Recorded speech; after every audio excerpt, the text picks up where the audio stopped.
Schooling কৰপৰা journey কেনেকৈ এনে মই LP স্কুলটো আমাৰ গাঁওখনতে পঢ়িছিলোঁ গাঁৱৰে ডিংডংপাৰা LP স্কুলত পঢ়িলোঁ ক্লাছ 5 লৈকে তাৰপিছত মই অক্সিলিয়াম কনভেণ্টত গ'লোঁ তাতে ক্লাছ 7 লৈকে মই এছামিছ মিডিয়ামত আছিলোঁ তাৰপিছত ক্লাছ 7ৰ পৰা মই আকৌ ইংলিছ মিডিয়ামত জইন কৰি ইংলিছ মিডিয়ামত পঢ়িলোঁ 10th লৈকে আৰু মোৰ কলেজটো কটন কলেজত কৰিলোঁ মই 11-12খিনি তাৰপিছত মোৰ মানে এনে মেডিকেলত যোৱা বহুত ইচ্ছা আছিলে তাৰপিছত মই মানে যেতিয়া এক্সাম দিলোঁ ইণ্ডিয়াত তেতিয়া কোৱালিফাই কৰিলোঁ বাট চিট নাপালোঁ মানে তাৰপিছত মই মানে সেনেকৈ বিচাৰি আছিলোঁ যে আৰু কিবা যদি উপায় আছে নেক্সট মেডিকেল লাইনত যোৱা তেনেকৈ এদিন মানে মই বা এজনীৰ লগত গৈ আছিলোঁ ট্ৰেইনত তাৰপিছত ট্ৰেইনত দেখা পালোঁ যে ইউ কেন ষ্টাডি ইন আব্ৰড বুলি পিনে নিউজ পেপাৰ দিয়া আছিল পিছপিনে তাৰপিছত মই কল চল কৰি চালোঁ তাতে আৰু সিহঁতে ক'লে যে আমি ৰাছিয়াত পঠাই দিওঁ ষ্টুডেণ্ট তেনেকৈ ডনেশ্যন নালাগে দেৰ ইজ ন' ডনেশ্যন বুলি এনেকৈ ক'লে ফিলিপিনছ ৰাছিয়া সেনেকৈ পঠাই দিয়া ইউক্ৰেইন এইবোৰত তাৰপিছত মই এনেকৈ যোগাযোগ কৰিলোঁ অফিচত গৈ আৰু যোৱাৰ পিছত লাহে লাহেকৈ প্ৰচেছবোৰ কৰা ষ্টাৰ্ট কৰিলোঁ সিহঁতেও ক'লে যে ষ্টুডেণ্ট লোন ল'ব পাৰিবা তুমি মোৰ প্ৰথম যোৱাতে পেকেজ আছিলে আমাৰ 12 লাখ সেনেকৈ তাৰপিছত মই সেনেকৈ লোন চোন লৈ লোন বিচাৰিলোঁ প্ৰথমত লোন দিব বিচৰা নাছিলে যে ছোৱালী মানুহ হয় বাহিৰত গৈ যদি থাকি আহে আকৌ প্ৰব্লেম হ'ব মেনেজাৰৰো প্ৰব্লেম হ'ব আৰু লোনখিনি কোনে দিব বুলি বাট তেনেকৈ আজি মই আহি পালোঁ আকৌ ভালে ভালে পৰীক্ষা পাছ কৰি 6 বছৰ MBBS কৰিলোঁ তাতে তাৰপিছত ইণ্ডিয়াত অহাৰ পিছত এটা স্ক্ৰিনিং এক্সাম হয় ফৰেন মেডিকেল গ্ৰেজুৱেট এক্সামিনেশ্যন বুলি মই 20 জানুৱাৰীত আছিলে মোৰ সেই এক্সামটো আৰু মই ভালেখিনি মাৰ্কছত পাছ কৰিলোঁ সেই এক্সামটো এতিয়া মোৰ license as an Indian doctor বুলি মই ইণ্ডিয়াত প্ৰেক্টিছ কৰিব পাৰিম গভৰ্ণমেণ্ট হস্পিটেলছবিলাকত MCI এক্সাম আছিলে তাৰপিছত এতিয়া মোৰ ইণ্টাৰ্ণশ্বিপ হ'ব আৰু ইণ্টাৰ্ণশ্বিপৰ লিষ্ট ওলোৱা নাই ওলাব কেইদিনমান পিছত মানে স্পেচিয়েলিষ্ট মানে কিবা হ'ব কাৰণে ইচ্ছা আছে হয় মই এনে মোৰতো বহুত ইচ্ছা আছে পিডিয়াট্ৰিক্স এনে চাইল্ড স্পেচিয়েলিষ্ট হ'ম বুলি এতিয়া গম নাপাওঁ আৰু দেখা যাব পিছত মানে সেইটোৰ কাৰণে আকৌ 1 বছৰ ইণ্টাৰ্ণশ্বিপ কৰাৰ পিছত আকৌ কিছুমান এক্সাম দিবলগীয়া হয় তাৰপিছত আকৌ দীঘলীয়া মানে প্ৰচেছটো মেডিকেল ফিল্ডত তেনেকৈ নহয় যে এবাৰ জব পালে যে হৈ গ'ল সোমাই গ'লোঁ সেনেকৈ নহয় আকৌ পঢ়ি গৈ থাকিব লাগে দি যাই থাকিব লাগে এক্সামবোৰ মোৰ বহুত ইচ্ছা আছে আগবাঢ়ি যাবলৈ চাওঁ বাৰু কিন্তু আমাৰ অঞ্চলত আমি দেখি পাইছোঁ মানে গাইনকলজিৰ বহুত অভাৱ তেনেকুৱা কিবা এটা ধাৰণা আছে গাইনকলজিৰ এনে মোৰ প্ৰথমত গাইনকলজিষ্টে হোৱাৰ ইচ্ছা আছিল বাট মই যিহেতু মোৰ মা দেউতা অকলে আৰু মই এজনী ছোৱালী হয় মানে মোৰ ভণ্টি এতিয়া নাই গতিকে মই মানে এটা ৱৰ্ক লাইফ বেলেঞ্চ বিচাৰোঁ য'ত মই নিজৰ ফেমিলিৰ লগতো টাইম স্পেণ্ড কৰিব পাৰোঁ আৰু পিছলৈকে মোৰ নিজৰো ল'ৰা ছোৱালী হ'ব মই সিহঁতৰ লগতো টাইম স্পেণ্ড কৰিব বিচাৰোঁ সেইটো কাৰণে মানে মই গাইনকলজিষ্ট হোৱাটো মানে মই এতিয়া ইমান ভাবা নাই আৰু চাইল্ড স্পেচিয়েলিষ্ট হোৱা মোৰ ইচ্ছা আছে সিহঁত ঠিক আছে বাৰু মানে এতিয়া জাৰ্ণি মানে ৰাছিয়ালৈ জাৰ্ণি হ'ল মানে তাত থাকি কেনেকুৱা মানে তাৰ পৰিৱেশটো কেনেকুৱা অকণমান শ্বেয়াৰ কৰোঁ তাতে যেতিয়া ফাৰ্ষ্ট গৈছিলোঁ তেতিয়াতো মই মানে চব একদম মানে অপজিট ইয়াতকৈ একদম বেলেগ বহুত ডেভেলপড কাণ্ট্ৰি হয় ফাৰ্ষ্ট যেতিয়া গৈছিলোঁ বহুত ঠাণ্ডা মানে যেতিয়া গৈ পালোঁ তাতে বহুত বেছি ঠাণ্ডা তাতে -30 লৈকে যায় ফাৰ্ষ্ট যেতিয়া গৈছিলোঁ তো বহুত এডজাষ্ট কৰোঁতে বহুত প্ৰব্লেম হ'ল ফুডবিলাক ইয়াৰে বহুত তেল দিয়া ফুড আৰু ফ্ৰাই ফুড থাকে তাতে গৈ চব বইল খানা তো বহুত প্ৰব্লেম হ'ল ফাৰ্ষ্ট যাওঁতে আৰু মানুহবিলাকৰো ভাষাবোৰ বহুত বেলেগ হয় এনে যিটো আমাৰ ইণ্ডিয়াত কালচাৰ হয় তাৰে কালচাৰৰ লগত কমপ্লিটলি ডিফাৰেণ্ট ইয়াৰে মানুহখিনিয়ে মানে কেতিয়াবা আমি ওচৰৰ মানুহটো যাতে বেয়া নাপাব বুলি কথাবোৰ মিঠাকৈ কৈ দিওঁ বাট তলে তলে আমি ইমান এটা ভাল নাপাওঁ কিন্তু তাতে সেনেকৈ নহয় মানে ডাইৰেক্ট ষ্ট্ৰেইট ফৰৱাৰ্ড মুখতে যিটো মানে বেয়া পালেও ভাল পালেও যি সঁচা কৈ দিব আৰু মুখত তেনেকৈ সেইটো এটা বহুত কালচাৰ প্লাছ তাতে টাইমিঙৰ বহুত মানে ভেলিউ যদি কয় 5টা বজাত কালি লগ পাম বুলি 5টাত শাৰ্প 5টা বজাত লগ পাব সেনেকৈ নহয় তাতে আমি যেতিয়া গৈছিলোঁ প্ৰথম টিচাৰ্ছবোৰে আমাক কৈছিল আৰু সদায় কিয় ইমান লেট ইণ্ডিয়ান ষ্টুডেণ্টছবিলাক তোমালোকে সদায় লেট আহা যে এনেকৈ বুলি পিছত লাহে লাহেকৈ লাষ্টলৈকে আমিও গম পালোঁ যে ইয়াতে টাইমৰ ভেলিউ বহুত ইম্পৰ্টেণ্ট হয় বুলি আৰু মানে সময়টোত মূল্য দিয়াৰ কাৰণে হয়তো তেওঁলোক আগবাঢ়ি গৈছে বহুত চাগে। বহুত সেইটোৱে। আচ্ছা, তাৰপিছত তাত মানে 6 বছৰ থাকিল। তেওঁ হয়। ৰাছিয়াৰ কোনখিনি ঠাইত আছিলে? মই চিটি মাৰিয়াল বুলি ডিষ্ট্ৰিক্ট হয় মাৰিয়াল, বাট চিটি আছিলে য়শকাৰলা। এনে কাজান বুলি যিটো মেইন চিটি হয় য'ত ফিফা ৱৰ্ল্ড কাপ হৈছিলে 2018, তাৰে মানে 2.5 আৱাৰ্ছৰ ডিষ্টেঞ্চত আৰু তাৰ পৰা হয়। আচ্ছা। তাত থাকি মানে ৰাছিয়ান ভাষাবিলাক শিকিছেনে? নমস্কাৰ বুলি ক'লে কেনেকৈ ক'ব? এনে যদি হেল্ল' বুলি কোৱা যায় তেতিয়া zdravstvuyte বুলি কয়। তাৰপিছত যদি মই কওঁ ৱেলকাম, আমি যেনেকৈ কওঁ ৱেলকাম, তেতিয়া বোলে পজালুস্তা বুলি। হয়। মোৰ বেটছত এনে টোটেল 390 চামথিং আছিলে আমাৰ ভাৰতৰ। মোৰ মানে টোটেল আমাৰ 6 যেতিয়া আমি পাছ আউট হৈছিলোঁ সিমানমান পাছ আউট হৈছিলোঁ। এনেই বেছি নাছিলে, প্ৰথমত 200মান আছিলে, পিছত আকৌ যেতিয়া ইউক্ৰেইন ৱাৰ হ'ল, ইউক্ৰেইনৰ পৰা বহুতখিনি ষ্টুডেণ্টছ আহি গ'ল ৰাছিয়াত, আমাৰ ইউনিভাৰ্চিটিত জইন হ'ল লাষ্টত। সেইটো কাৰণে সিমান এনেই টোটেল ষ্টুডেণ্ট বহুত আছে, 1000-1200মান হ'ব। বাট আমি যেতিয়া পাছ আউট হৈছিলোঁ এইটো বাৰ, তেতিয়া মানে 399মান হ'ব। যেতিয়া ভাৰতীয় বা অসমৰ তেনেকুৱা মানুহ লগ পোৱা যায় মানে আপোন লাগেনে? এনে ভাষাবিলাক কি হেদি কয়? মানে ৰাছিয়ান ভাষাতে কয় নে ইংৰাজীত কয় নে কিয় কয়? নহয়, এনে বাহিৰৰ মানুহবোৰে চবে হিন্দী দি কয়, হিন্দী আৰু ইংলিছেদি কয়। বাট আমি যেতিয়া অসমীয়া মানুহবিলাকক লগ পাওঁ তেতিয়া বহুত আপোন নিচিনা লাগে। আমি নিজৰ ভাষা দি অসমীয়া দি কথা পাতোঁ। তাৰপিছত আমি তাতে বিহু চেলিব্ৰেট কৰোঁ, যিকোনো বস্তু আমি একেলগে, তাতে বহুত বড়ো মানুহ আছিলে, আমি চবে একেলগে হয় পইচা উঠাই আমি বিহু চেলিব্ৰেট কৰিছিলোঁ তাতে, মানে নিজৰ ফেষ্টিভেলটো আমি পাতিছিলোঁ আৰু তাতে। মানে আমি দেখিছোঁ ক'ৰবাত মানে আমাৰ অসমৰ বাহিৰৰ যিখিনি মানে আমাৰ যিটো পৰিস্থিতি থাকে, মানে তুমি ক'লে যে তাত মানে কোনো ভয়ৰ কাৰণ নাই, কিহৰ কাৰণে বুলি ভাবে? তাত মানে শিক্ষিত সংখ্যাটো বেছি নেকি? মানুহখিনি হয়তো তেনেকুৱা আমাৰ নিচিনা যে ফাল্টু আমি যাক কওঁ সময় কটাবৰ কাৰণে, সেইখিনি কিন্তু তাত তেনেকুৱা আছিল নে? মই যিটো দেখা পাইছোঁ, বেছিভাগ মানুহ পঢ়া শুনা, যেতিয়া ৰাতিপুৱা উঠে সিহঁতে কামত গুচি যায়, আকৌ সন্ধিয়া কামৰ পৰা ঘূৰি আহে। সিহঁতক অকল 2 দিন সময় পায়, ছেটাৰডে আৰু ছানডে। সেইদিনাখন সিহঁতে ফেমিলিৰ লগত বা এনেকৈ পাৰ্কত ওলাই আহে, ল'ৰা ছোৱালীক লৈ পাৰ্কত ওলাই আহে। আৰু যিবোৰ য়াং জেনেৰেশ্যনৰ ষ্টুডেণ্ট হয় চবেই ব্যস্ত হৈ থাকে, এনে ফ্ৰী টাইম নাই কাৰো তাতে। আমাক মানে যিহেতু আমি ইণ্ডিয়ান ষ্টুডেণ্ট আছিলোঁ, আমাক মানে কৈছিল তোমালোকে এনে কিয় পঢ়ি থাকা বুলি। আমি যেতিয়া কলেজত নাযাওঁ আমি কিয় পঢ়ি থাকোঁ ৰুমত সেনেকৈ, কাৰণ তাতে চবে পাৰ্ট টাইম জব কৰে। যিদিনাখন কলেজ নাথাকে বা ফ্ৰী থাকে সিহঁতে পাক্কা পাৰ্ট টাইম জব কৰে মানে তাতে। সেইটো বহুত এটা সিহঁতৰ ট্ৰেডিশ্যন হয় আৰু বহুত 18 ইয়াৰ্ছলৈকে মাক দেউতাকৰ পইচা দি সিহঁতে খৰচ কৰে, মাক দেউতাকৰ পইচা। বাট 18 হোৱাৰ পিছত সিহঁতে ইণ্ডিপেণ্ডেণ্ট, কষ্ট কৰিলে তাৰমানে নিজৰ খৰচাটো তাত ওলাই ল'ব পৰা ব্যৱস্থা আছে। হয় হয় হয়, খালি লাজ কৰিব নালাগে তাত। আমাৰ ভাৰতত বা অসমত যেনেকৈ লাজ সকলোৱে অনুভৱ কৰে যে হোটেলত কাম কৰিলে কিবা হ'ব, ক'ব নেকি কিবা, তাতে তেনেকৈ নহয়। তাতে একো কামে মানে আমাৰ যিবোৰ কলেজৰ ষ্টুডেণ্ট আছিলে সিহঁতেই, কলেজৰ ষ্টুডেণ্টবোৰে ছেটাৰডে ছানডে আমাৰ কলেজৰ চুইপিং যিবোৰ ক্লিনিং কৰে নহয়, ছোৱালীবোৰে আহিছিলে ক্লিনিং কৰিবৰ কাৰণে। তাৰমানে তাত ডিগনিটি অফ লেবাৰ যিটো আছে সেইটো মানে তাৰ কাৰণে হয়তো ডেভেলপ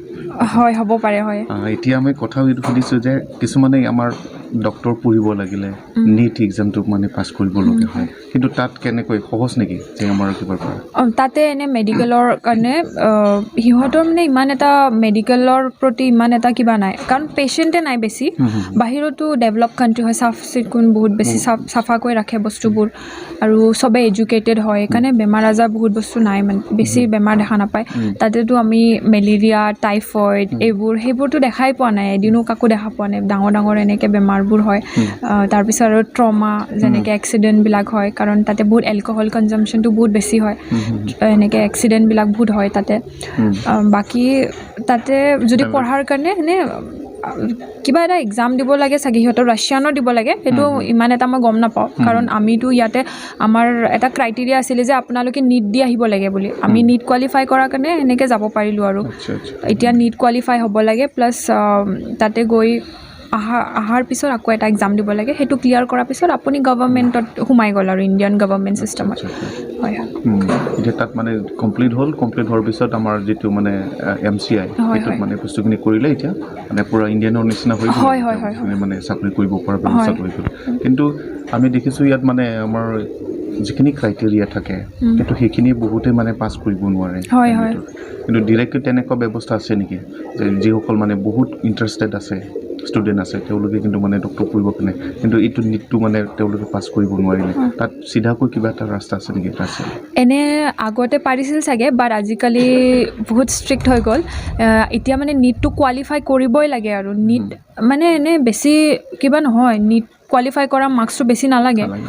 নীট কোৱালিফাই কৰাৰ কাৰণে খুব বেছি মই যেতিয়া আছিলোঁ 140 ছামথিং আছিলে নীট কোৱালিফাই কৰাটো ইমান টান নহয় দি চাব লাগে কেতিয়াও মানে হাৰ মানিব নালাগে যদি ইচ্ছা আছে চেষ্টা দিয়ক পাৰিব নিশ্চয় ৰাস্তা খুলিয়ে যাব ময়ো যেতিয়া ইচ্ছা কৰিছিলোঁ তেতিয়া মোৰ ইয়াতে নহ'ল যদিও মোৰ ৰাস্তা এটা খুলি গ'ল সেইটো কাৰণে নতুন জেনেৰেশ্যনলৈ কি ক'ব বহুতেই মানে দেখিছোঁ ৰাছিয়ান যিটো ভাষা মানে আমাৰ জিভাবিলাক ঘূৰিব নোখোজে এতিয়া যিখিনি মানে তোমাৰ নাম কি বুলি ক'লে কি হোৱাটছ ইউৰ নেম বুলি ক'লে কেনেকৈ সুধিব ৰাছিয়ান ভাষা কাক ভাষা ইমিয়া কাক ভাষা ইমিয়া হয় হয় বছৰৰ সময় কেনেকৈ কটালে এনে ফাৰ্ষ্ট ছেকেণ্ড ইয়েৰটো মোৰ এডজাষ্ট হওঁতেই গ'ল যে যিটো বাহিৰৰ এনভাইৰনমেণ্ট আছিলে ঠাণ্ডা প্লাছ তাৰ ফুড মানুহবোৰক কলেজখিনিক সেনেকৈ মানে এডজাষ্ট কৰোঁতে টাইম গুচি গ'ল লগৰবোৰৰ লগত ফাৰ্ষ্ট ছেকেণ্ড ইয়েৰটো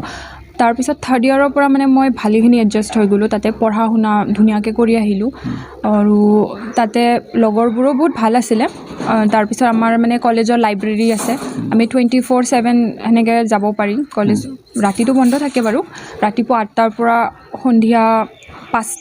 5টালৈকে খোলা থাকে আমি তেনেকৈ ক্লাছ যেতিয়া যাওঁ ক্লাছত পঢ়াৰ পিছত আকৌ লাইব্ৰেৰী গুচি যাওঁ নিজৰ ছেল্ফ ষ্টাডি কৰাৰ কাৰণে বহুত ধুনীয়া লাইব্ৰেৰী আছিলে 3-4টামান লাইব্ৰেৰী আছিলে পঢ়াৰ কাৰণে তাৰ স্কুল টাইমবিলাক কেনেকুৱা ৰাতিপুৱা কেইটাৰ পৰা আহে কেইটালৈ বন্ধ হয় একচুৱেলি সেনেকৈ স্কুলিঙৰ নিচিনা নহয় যেনেকৈ কলেজত থাকে যে এতিয়া মানে আমাৰ এনাটমি ক্লাছ আছে তাৰপিছত আকৌ 3 ঘণ্টামানৰ পিছত বেলেগ এটা ছাবজেক্টৰ ক্লাছ আছে সেনেকৈ আৰু এদিনত 4-5টাকৈ ক্লাছ হ'ব প্ৰেক্টিকেলছ হ'ব ডিফাৰেণ্ট দিনত সেনেকৈ আছিলে আৰু বাকী মই যেতিয়া তাতে ইউনিভাৰ্চিটিত আছিলোঁ মই অকল পঢ়া শুনা নহয় বাকী মই আমাৰ ইউনিভাৰ্চিটিৰ বেডমিণ্টন টীমত আছিলোঁ আমাক ইণ্টাৰ কলেজ কম্পিটিশ্যনৰ কাৰণে লৈ গৈছিলে আমাক মস্কোত এবাৰ খেলাব লৈ গৈছিলে তাৰপিছত চুইমিঙো শিকিলোঁ তাতে মোৰ শিকাৰ বহুত ইচ্ছা আছিল চুইমিং পাৰোঁ এতিয়া মই মানে ইয়াতে নদী চদীবিলাকত অলপ ভয় লাগে বাট তাতে চুইমিং পুল আছিলে টিচাৰ আছিলে তাৰপিছত মই চুইমিং শিকিলোঁ তাৰপিছত যেতিয়া ক'ভিড আহোঁতে গোটেই অনলাইন হ'ল বহুতখিনি ষ্টুডেণ্ট আকৌ ইণ্ডিয়াত আহি গ'ল তাৰপিছত মই তাতে আছিলোঁ তেতিয়া টিকেটৰ দাম বহুত বেছি আছিলে তো মই অহা নাই তাতে তাৰপিছত মই মানে পাৰ্ট টাইম জব কৰিলোঁ এনেই থকাতকৈ তাৰপিছত ষ্টুডেণ্টছবিলাকক মানে তাতে শিকালোঁ ৰাছিয়ান ষ্টুডেণ্টছবিলাকক ইংলিছ শিকোৱাৰ মানে এনেকৈ private institute private tuition type আৰু তাতে এটা স্কুল নিচিনা আছিলে তাৰপিছত তাতে শিকাইছিলোঁ আৰু কেইদিনমান আকৌ ৰেষ্টুৰেণ্টতো জব কৰিছিলোঁ তাৰ যিখিনি ৰাছিয়ান ভাষা মানে সেইটোতো মিডিয়ামবিলাক মানে ইংৰাজীটো নহয় চাগে তাতে ইহঁতে ইংলিছৰ ছাবজেক্ট আছে যেনেকৈ আমাৰ ইয়াতে হিন্দী ছাবজেক্ট থাকে ইংলিছ মিডিয়াম পঢ়াৰ পিছতো অসমীয়া ছাবজেক্টটো থাকে তেনেকৈ সিহঁতৰ ৰাছিয়ানত ইংলিছ আছে জাৰ্মান আছে পিছত চাইনিজ মেণ্ডাৰিন লেংগুৱেজটো আছে সিহঁতে অপশ্যনেল হয় আৰু জাপানীজ ল'ব পাৰে তাৰে মানুহখিনি মানে ইংলিছটো বেছি প্ৰিফাৰ নকৰে বিকজ সিহঁতে আমেৰিকানছক ইমান ভাল নাপায় সিহঁতে জাৰ্মানে বেছিকৈ শিকে যেহেতু মানে জাৰ্মানৰ লগত অলপ ৰিলেটেড হয় সেইটো কাৰণে আচ্ছা তাত থাকি তাৰমানে এতিয়াতো ঘৰৰ পৰা কিছুমান খৰচাৰ কথা আছিলে এতিয়া ক'ভিডৰ কথা বোলে 2019 যিহেতু তাতে থাকিল তাত পৰিস্থিতিটো কেনেকুৱা আছিল এনেই প্ৰথম ক'ভিডৰ টাইমতো আমি বহুত ভয় খাইছিলোঁ তাতে যেনেকৈ ইয়াতে চিটুৱেশ্যন মাস্ক নাই তাতো সেনেকৈ আছিলে মাস্ক এইবোৰ নাই তাৰপিছত এটা টাইম আহিছিলে য'ত খোৱা লোৱা বস্তুবোৰ তাতে মানে ছুপাৰ মাৰ্কেট থাকে ছুপাৰ মাৰ্কেটবোৰত বস্তু নাপায় একদম যিটো বস্তু মানে চাউল 1 কেজিত 60 ৰুপিজ আছিল 60 ৰুবল আছিলে হঠাৎকৈ বাঢ়ি গ'ল 180 হৈ গ'ল সেনেকৈ আৰু হঠাৎকৈ বাঢ়ি গ'ল বস্তুবোৰ নাপাওঁ চুগাৰবোৰ পোৱা নাছিলোঁ আমি সেনেকৈ আৰু পিছত আকৌ ৱাৰ আহিল যুদ্ধটো যেতিয়া হ'ল তেতিয়াও আকৌ হঠাৎকৈ বস্তুবোৰৰ দাম বাঢ়ি গ'ল বাকী এনেই আমাৰ তেনেকৈ বেছি বিশেষ এটা প্ৰব্লেম হোৱা নাই তাতে চব ঠিকে আছিলে মানুহখিনি বাহিৰত তেনেকুৱা অহা যোৱাবিলাক কেনেকুৱা বন্ধ হৈছিল নেকি যেতিয়া ক'ভিড আহিছিলে ফাৰ্ষ্টত বন্ধ হৈছিলে 2 মাহমান সেনেকৈ লকডাউন আছিল তাৰপিছত চব নৰ্মেল হৈ গ'ল আকৌ তেনেকুৱা তাতো ধূলা দেখা নাপাই চাগে যেনেকৈ বহুত ধূলি থাকে ইয়াতে নাই তাতে ধূলি চুলি নাই বাকী এনে দোকান চোকানবোৰ চব গ্লাছৰ হয় কাৰণ ঠাণ্ডা থাকে চব ইনড'ৰ আৰু ভিতৰত থাকে চব তাৰপিছত গৰমৰ দিনতো এচি চেচিবোৰ থাকে ট্ৰেন্সপৰ্ট চিষ্টেমবিলাক কেনেকুৱা তাতে ট্ৰলি বাছ থাকে এনে ইলেক্ট্ৰিক বাছবোৰ থাকে তাৰপিছত ট্ৰলি বাছবোৰ থাকে তেনেকৈ বাছেদি অহা যোৱা কৰিব পাৰি বাছৰ কিবা ট্ৰেক থাকে নেকি যে ৰেলৱেৰ নিচিনা লালি যেনেকৈ থাকে সেইটো সেনেকৈ বাছৰ মানে অকল ইলেক্ট্ৰিক চলে বাকী সেনেকৈ ট্ৰেকটো নাই জাৰ্ণি কৰিবলৈ আমাৰ নিচিনা ভিৰ হয়নে ইণ্ডিয়ানত বা অসমত যেনেকৈ নাই তাতে এদিনো মানে ধাক্কা মুক্কা লগা নাই আজিলৈকে পপুলেশ্যন বহুত কম হয় তাৰ গোটেই টোটেল ৰাছিয়াৰ যিখিনি পপুলেশ্যন সেইখিনি যিটো মানে বিহাৰৰ পপুলেশ্যন তাতকৈও চাগে কম হ'ব পাৰে প্লাছ আৰু এতিয়া ৱাৰত বহুত মানুহ এনেকৈ ঢুকায় সেইটো কাৰণে বহুত পপুলেশ্যন তাতে ফিমেলৰ পপুলেশ্যন বহুত বেছি আছে মই যেতিয়া ফাৰ্ষ্ট গৈছিলোঁ মই মানে বহুত শ্বক যে পেইণ্টিঙো ফিমেলে কৰি আছে মাইকী মানুহে পেইণ্টিং কৰে ঘৰৰ পেইণ্টিংবোৰ কৰে তাৰপিছত যিবোৰ কাম ইয়াত আমি ফিমেলক কৰা দেখা নাপাওঁ মাইকী মানুহবোৰক কৰা দেখা নাপাওঁ তাতে চব কৰে মানে তাতে একো সেনেকৈ জেণ্ডাৰ কিবা নাই ইকুৱেলিটি আছে আৰু যেতিয়া মই ফাৰ্ষ্ট গৈছিলোঁ তেতিয়াও মানে মই ভয় খাইছিলোঁ যে কেনেকৈ হ'ব বাহিৰৰ মানুহ বাট লাষ্টলৈকে তাতে বেছি ছেফ ফিল কৰিছোঁ এজ এ গাৰ্ল মই মানে ৰাছিয়াত বেছি ছেফ ফিল কৰিছোঁ আৰু মোৰ লগৰ ঘৰৰ পৰা মই কেতিয়াবা এনেকৈ পঢ়ি শুনি বা আমি কেতিয়াবা ৰাতি একেলগে ভাত বনাই খাওঁ ৰুমত মই 1টা বজাত ৰাতি অকলে গুচি যাওঁ মোৰ লগৰ ৰুমৰ পৰা মোৰ ঘৰলৈকে এদিনো একো প্ৰব্লেম নাই হোৱা মানে অসমৰ হয় মাক দেউতাকো মানে নিজৰ ল'ৰা ছোৱালীক পঠাব নোখোজে কিন্তু তুমি যিহেতু গৈ আহিলে সেইখিনি অকণমান কৈ দিব নেকি হয় যদি আপোনালোকৰ যদি ইচ্ছা থাকে যিটো আপুনি ড্ৰিম আপোনাৰ যিটো গ'ল হয় আপুনি গ'ল ছেট কৰক অকল ডক্টৰ বুলি নহয় বাৰু যিকোনো হওক আপুনি ঘৰৰ চোতালৰ বাহিৰত যেতিয়ালৈকে খোজ নিদিয়ে দুনিয়াখন যেতিয়ালৈকে দেখা নাপায় তেতিয়া আপুনি কেনেকৈ জানিব যে বাহিৰত কিমান মানুহ ক'ত চলি আছে ক'ত গুচি গ'ল দুনিয়াখন এবাৰ চাওক বাহিৰত ওলাই পিনে এবাৰ চাওক আৰু তাৰপিছত যেতিয়া আপোনাৰ ইচ্ছা থাকে সেই যিবোৰ নেগেটিভিটি সদায় আমি মানুহৰ আছোঁ ওচৰে পাঁজৰে সদায় নেগেটিভিটি থাকিবই আমি সদায় পজিটিভিটিটো চাব লাগে আমি সদায় ইচ্ছা থাকিব লাগে আগবাঢ়ি যোৱা আগ্ৰহ থাকিব লাগে আৰু চেষ্টা যদি দি থাকে নিশ্চয় এটা দৰ্জা যদি বন্ধ হয় খুলি যাব আগফালে মই মানে যিমানখিনি নিজৰ এক্সপিৰিয়েঞ্চ দি মানে মই কৈ আছোঁ যে মই সদায় পজিটিভিটি মানে পজিটিভ ফালেদি বেছি পজিটিভিটিটো চাওঁ বেছিকৈ মই সদায় মানে কৈছিলোঁ যে এইটো এক্সামটো মানে আমাৰ 300 মাৰ্কছৰ হয় মই সদায় 200+ আনিম বুলি সেনেকৈ মানে কৈ আছিলোঁ ডেইলি বাট মোৰ 187 আহিল but it's a very good mark বহুত ভাল মাৰ্ক হয় সেনেকৈ মই ভাবোঁ যে সদায় যদি পজিটিভিটি মই বিশ্বাস কৰোঁ যে মা সৰস্বতী মুখত বহে বুলি যদি আমি পজিটিভ কথা কওঁ সদায় পজিটিভ হ'ব লাইফত আৰু সেনেকৈ ইচ্ছা কৰক আপোনালোকে আগবাঢ়ি যাওক আৰু আমি কোনটো ঘৰত জন্ম হওঁ কোনটো গাঁৱত জন্ম হওঁ দুখীয়া ঘৰত জন্ম হওঁ সেইটো আমাৰ হাতত নাই ভগৱানে আমাক দিছে সেইটো কিন্তু আমি নেক্সট কেইবছৰমান পিছত আমি ক'ত চাব বিচাৰোঁ নিজৰ সেইটো আমাৰ হাতত আছে মই তেনেকৈ ভাবোঁ আৰু বিভিন্ন কাম কৰি সময়টো কটায় কিন্তু য'ত মানে আমাৰ প্ৰফিট নহয় তেনেকুৱা তেওঁলোকলৈ কি আহ্বান জনাব যেতিয়া আমি য়াং থাকোঁ তেতিয়া আমাৰ ব্ৰেইনটো বহুত শ্বাৰ্প থাকে আমি যিকোনো বস্তুতে আমি মিলি যাব পাৰোঁ গতিকে সেই টাইমত মানে আমি যিটো আমাৰ ভাল কিবা এটা গ'ল যদি ছেট কৰোঁ তেতিয়া নিশ্চয় পচিবল হ'ব আৰু মোবাইলত টিকটক এইবোৰ যদি টাইম স্পেণ্ড কৰি থকা যায় এনে টাইমখিনি গুচি যাব তাৰপিছত যেতিয়া কেইবছৰমান পিছত যেতিয়া বয়স হৈ যাব তেতিয়া আমি সেই টাইমটো আমাৰ ঘূৰি নাপাম গতিকে ভাল কামত যাতে ব্যৱহাৰ কৰে মই সেইটোৱে ক'ব বিচাৰোঁ মোৰ এনে নেক্সট এম্বিশ্যনটোহে মই নীট PG যিটো পষ্ট গ্ৰেজুৱেশ্যনৰ এক্সাম হয় যিটো মোৰ এতিয়া ইণ্টাৰ্ণশ্বিপৰ টাইম হয় ইণ্টাৰ্ণশ্বিপটো কৰি থাকিম লগতে পষ্ট গ্ৰেজুৱেশ্যনৰ কাৰণে মই প্ৰিপেৰেশ্যন কৰি থাকিম পষ্ট গ্ৰেজুৱেশ্যনটো মই যাতে মোৰ এবাৰতে ক্লিয়াৰ হৈ যায় সেইটোৱে ডক্টৰৰ উপৰিও কিবা প্ৰশাসনিক তেনেকুৱা অফিচাৰ বিষয়া হোৱাৰ কিবা সপোন আছে নেকি মোৰ এনে তেনেকৈ বিশেষ কিবা ইচ্ছা নাই মানে মই মেডিকেল প্ৰফেশ্যনটোৱে মই কেৰি কৰিব বিচাৰোঁ লাষ্টলৈকে মই মানে তেনেকৈ বেলেগ সপোনো নাই চোৱা যে মই নিজকে বেলেগ জেগাত থৈ চোৱা নাই আজিলৈকে বাট অকল পঢ়াৰ বুলি নহয় মোৰ আৰু বহুত কিবা কিবি ইচ্ছা আছে কৰাৰ কাৰণে যেনেকৈ মই চুইমিং কৰি ভাল পাওঁ প্লাছ মই বেডমিণ্টন খেলি ভাল পাওঁ মই পঢ়াৰ লগতে সেইবোৰো কণ্টিনিউ কৰিব বিচাৰোঁ মানে এটা হবি থাকিব লাগে মানুহৰ প্ৰফেশ্যনেল লাইফটোৰ বাহিৰেও মই সেইবোৰো কৰি থাকিম বাৰু Здравствуйте, меня зовут Джотика. Я училась в России. Я жила там 6 лет. Колумбай, Агни Мунга Боро, Джотика Боро. আমাৰ ইয়াত গাঁৱত বেছি বড়ো কথা কৈ থকা নহয় মই সৰুৰ পৰাই অসমীয়া কোৱা হৈছে এইটো কাৰণে মই অসমীয়া দি ক'ম